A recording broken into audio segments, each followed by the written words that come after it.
Hi, this is Bob from Be Graceful with 2Ls.com, back with more of the Half Turkey Gospel. The Half Turkey Gospel, of course, we talked about last time that all law ends where Christ begins. Where faith in Christ begins, the law ends. It's clearly stated in the New Testament. It was the ministry of Paul, it was the ministry of Christ to say this is a relationship with God. It's not a religion. Now, we've made it a religion, and we've done that in several ways. But let me explain the primary way. The more rules you have to follow, the less relationship you have. To illustrate this, let me ask you a question. For those of you who are married, have had a significant other, or have a significant other, did you just start your relationship by talking about the rules and the guidelines and the things that you would make sure that everybody did? No, not really. That's one thing. The second thing that you have to understand is that this is not love like human love that comes and goes. It's divine love, perfect love.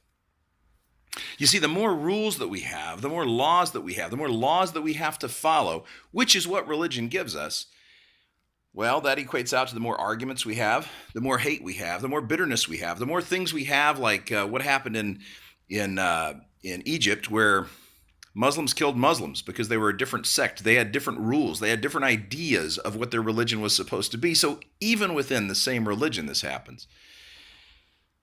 All righteousness has to come from that which was already done. All righteousness comes by faith.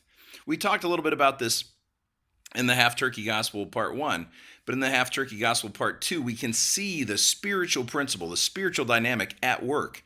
The more rules and laws you have to follow to be right, the less relationship you really have, the less thankful you are, the less peace you have, the less ease you have, the less light burden and easy yoke you have. Believe in perfect love. That's the message of the full gospel. That's the message of the full bird gospel. And I hope you'll pay attention to it, and I hope you'll take a look at BeGracefulWith2Ls.com, where we're always talking about the full message of the gospel. Thank you very much. Hope to see you there.